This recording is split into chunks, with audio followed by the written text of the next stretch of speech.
Get అనే పదాన్ని మొదటి రకం చూసినట్లయితే రిసీవ్ అండి. రిసీవ్ అంటే ఏదైనా ఒక దానిని అందుకోవడం. ఇలా రిసీవ్ అనే పదానికి బదులుగా కూడా గెట్ని వాడడం జరుగుతుంది. I got some books from my friend. నేను నా స్నేహితుని నుండి కొన్ని పుస్తకాలను రిసీవ్ చేసుకున్నాను. I have గాటన్ 2 laptops before 3 days. నేను 3 రోజుల క్రితం 2 ల్యాప్టాప్లు రిసీవ్ చేసుకున్నాను. ఇలా రిసీవ్ అనే పదానికి బదులుగా కూడా గెట్ అనే పదాన్ని వాడడం జరుగుతుంది. రెండవ రకం చూసినట్లయితే అప్టైన్ అండి. అప్టైన్కి బదులుగా మనం గెట్ని వాడడం జరుగుతుంది. అప్టైన్ అంటే తెలుగు మీనింగ్ ఏంటి? పొందడం. ఏదైనా ఒక దానిని పొందడం అని తెలియజేయడానికి మనం అప్టైన్కి బదులుగా గెట్ని కూడా వాడడం జరుగుతుంది. I have గాటన్ A job at the airport. నేను ఎయిర్పోర్ట్ వద్ద ఒక ఉద్యోగం పొందాను. There is only one way to get it. దానిని పొందడానికి ఒకే ఒక్క దారి ఉంది. ఇలా అప్టైన్ అనే పదానికి బదులుగా గెట్ని కూడా వాడడం జరుగుతుంది. మూడవ రకం చూసినట్లయితే బై అనే పదానికి బదులుగా మనం గెట్ని వాడడం జరుగుతుంది. బై అంటే అర్థం ఏంటి? కొనడం. ఈ కొనడం అని బై అనే పదానికి బదులుగా గెట్ అనే పదాన్ని వాడడం జరుగుతుంది. What are you getting for my marriage. మీరు నా పెళ్లికి ఏమి కొంటున్నారు? I have got a pen for you. నేను నీ కోసం ఒక పెన్ను కొన్నాను. ఇలా బై అనే పదానికి బదులుగా గెట్ను వాడడం జరుగుతుంది. మూడవ రకం. ఇక నాలుగవ రకం చూసినట్లయితే బ్రింగ్ అండి. బ్రింగ్ అనే పదానికి బదులుగా గెట్ని వాడడం జరుగుతుంది. బ్రింగ్ అంటే అర్థం ఏంటి? తీసుకోవడం. సారీ అండి, తీసుకోవడం కాదు, తీసుకురావడం. ఇలా తీసుకురావడం అంటే అర్థం బ్రింగ్. బ్రింగ్ అనే పదానికి బదులుగా మన గెట్ని వాడడం జరుగుతుంది. Could you please get a glass of water. దయచేసి మీరు ఒక గ్లాస్ నీళ్లు తీసుకురాగలరా అండి. Can I get you something to eat. నేను మీకు తినడానికి ఏది అయినా తీసుకురమ్మంటారా అండి. ఇలా బ్రింగ్ అనే పదానికి అర్థం ఏంటంటే తీసుకురావడం. ఇలా బ్రింగ్ అనే పదానికి బదులుగా మనం గెట్ని వాడడం జరుగుతుంది. నాలుగవ రకం. ఇక ఐదవ రకం చూసినట్లయితే గెట్ అనే పదాన్ని రీచ్ ఏ ప్లేస్. రీచ్ ఏ ప్లేస్ అని అంటే రీచ్ అంటే ఏదైనా ఒక గమ్యాన్ని చేరుకోవడం. ఇలా రీచ్ అనే పదానికి బదులుగా కూడా మనం గెట్ని వాడడం జరుగుతుంది. I did get to my home morning at 5 o'clock. నేను మా ఇంటికి ఉదయం 5 గంటలకు చేరుకున్నాను. When will you get there. మీరు అక్కడికి ఎప్పుడు చేరుకుంటారు. ఇలా రీచ్ అనే పదానికి బదులుగా గెట్ని వాడడం జరుగుతుంది. గెట్కి పాస్ట్ టెన్స్ ఏంటి? Verb to got. వర్బ్ 3 ఏంటి? గాటన్. గాటన్ వస్తుంది, గాట్ కూడా రావడం జరుగుతుంది. గెట్ అనే పదం ఆరవ రకం చూసినట్లయితే బికమ్ ఆర్ చేంజ్ అండి. అంటే ఇవి రెండింటికి అర్థం ఏంటి? మారడం. ఇలా బికమ్ లేదా చేంజ్ అనే పదానికి బదులుగా మనం గెట్ని కూడా వాడడం జరుగుతుంది. They are getting very well. వారు చాలా బాగా మారుతున్నారు. I think I'm getting old. నేను ముసలివారిగా మారుతున్నాను. ఇలా బికమ్ లేదా చేంజ్ అనే పదానికి బదులుగా మనం గెట్ని కూడా వాడడం జరుగుతుంది. ఏడవ రకం గెట్ని చూసినట్టయితే అండర్స్టాండ్ అండి. అండర్స్టాండ్. అండర్స్టాండ్ అంటే అర్థం ఏంటి? అర్థం చేసుకోవడం. ఇలా అండర్స్టాండ్ అనే పదానికి బదులుగా కూడా మనం గెట్ని వాడడం జరుగుతుంది. I did not get it.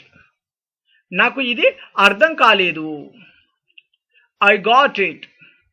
నాకు ఇది అర్థమైంది. Do you get what I'm saying. మీకు నేను ఏం చెప్తున్నానో అర్థమైందా.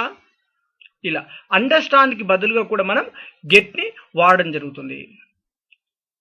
హ్యావ్ గాట్ అండి. అంటే ఎనిమిదవ రకం చూసినట్లయితే హ్యావ్ అనే పదానికి బదులుగా మనం హ్యావ్ గాట్ని వాడడం జరుగుతుంది. అంటే హ్యావ్ అంటే కలిగి ఉండడం. ఓకేనా ఫ్రెండ్స్. ఇలా హ్యావ్ అనే పదానికి బదులుగా హ్యావ్ గాట్ని వాడడం జరుగుతుంది.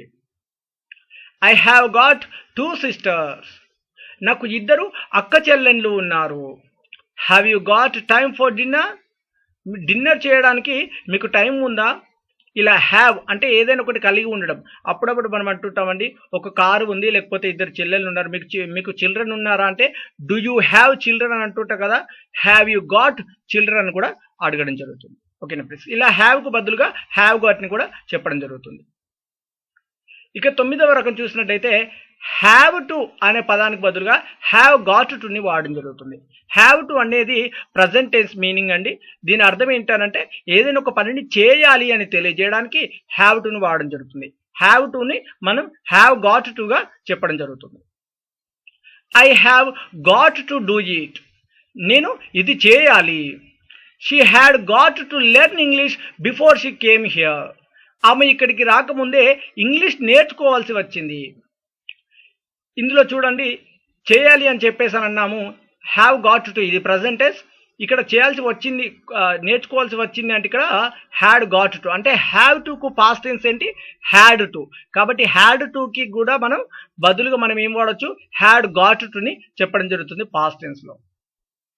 ఇక 10వ రకం చూసినట్లయితే గెట్ని ఏదైనా ఒక పనిని చేపించడం అండి. అంటే వేరే వ్యక్తులతో మనం పనిని చేపించడం అనే పదాన్ని తెలియజేయడానికి వెర్బ్ 3ని వాడడం జరుగుతుంది. గెట్ ప్లస్ వెర్బ్ 3ని వాడడం జరుగుతుంది.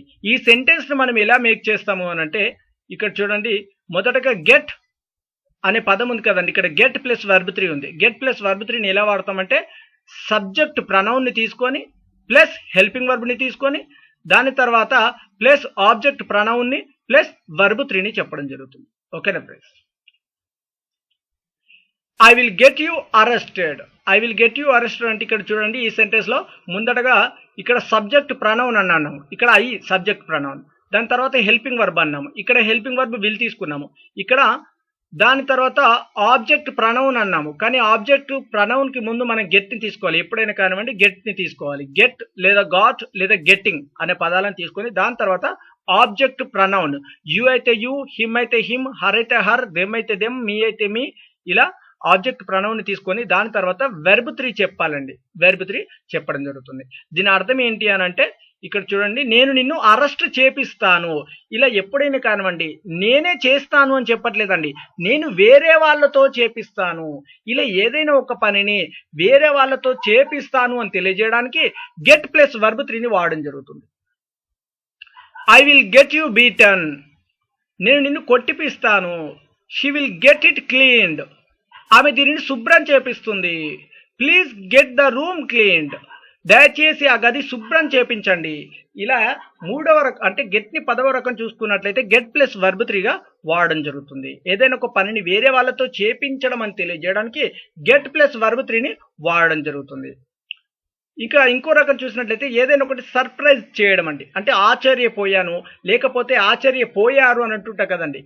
ఇటువంటి పదాలకు ఆశ్చర్యపోయాను, లేకపోతే ఏదైనా ఇంకా వేరే షాక్డ్ అని అంటుంటాము, అంటే అలానే ఆగిపోయాము అంటుంటా కదా. ఇలా ఆశ్చర్యపోయారని తెలియజేయడానికి కూడా గెట్ని ఇక్కడ వాడడం జరుగుతుంది. I did get surprised. నేను ఆశ్చర్యపోయాను. I got surprised. నేను ఆశ్చర్యపోయాను. I will get surprised. నేను ఆశ్చర్యపోతాను. I am getting surprised. నేను ఆశ్చర్యపోతున్నాను. I get surprised. నేను ఆశ్చర్యపోతాను. ఈ సెంటెన్స్ మొదటి సెంటెన్స్ చూడండి, ఐ డిడ్ గెట్ అనేది డిడ్ అనే హెల్పింగ్ వర్బ్ మనం తీసుకున్నాం కాబట్టి గెట్ని వాడాము. ఇక్కడ గాట్ వాడాము. ఇక్కడ ఎటువంటి హెల్పింగ్ వర్బ్ లేదు కాబట్టి పాస్ట్ టెన్స్ కాబట్టి గాట్ని వాడాము. ఇక్కడ విల్ గెట్ ఇది ఫ్యూచర్ గురించి అండి, ఆశ్చర్యపోతాను. ఇప్పుడు చూడండి, మీరే ఆశ్చర్యపోయారు అన్నాం అనుకోండి, యూ డిడ్ గెట్ సర్ప్రైజ్డ్ ఇలా చెప్పడం జరుగుతుంది. ఇక్కడ ఐ ఆమ్ గెట్టింగ్ సర్ప్రైజ్డ్, నేను ఆశ్చర్యపోతున్నాను, ఇది ప్రజెంట్ అండి. ఓకేనా ఫ్రెండ్స్? ఐ గెట్ సర్ప్రైజ్డ్ అనేది నేను ఫ్యూచర్లో అంటే ఆశ్చర్యపోతాను అని తెలియజేయడానికి, ప్రజెంట్లో కావచ్చు ఆశ్చర్యపోతాను అని తెలియజేయడానికి. ఇప్పుడు వాళ్ళే ఆశ్చర్యపోతారు అన్నాం అనుకోండి, దే విల్ గెట్ సర్ప్రైజ్. లేకపోతే ఆవిడ ఆశ్చర్యపోతుందని అంటే షీ విల్ గెట్ సర్ప్రైజ్. ఇలాంటి ఎవరైనా ఒకరు ఆశ్చర్యపోతారు అని తెలియజేయడానికి ఇక్కడ మనం చెప్పడం జరుగుతుంది.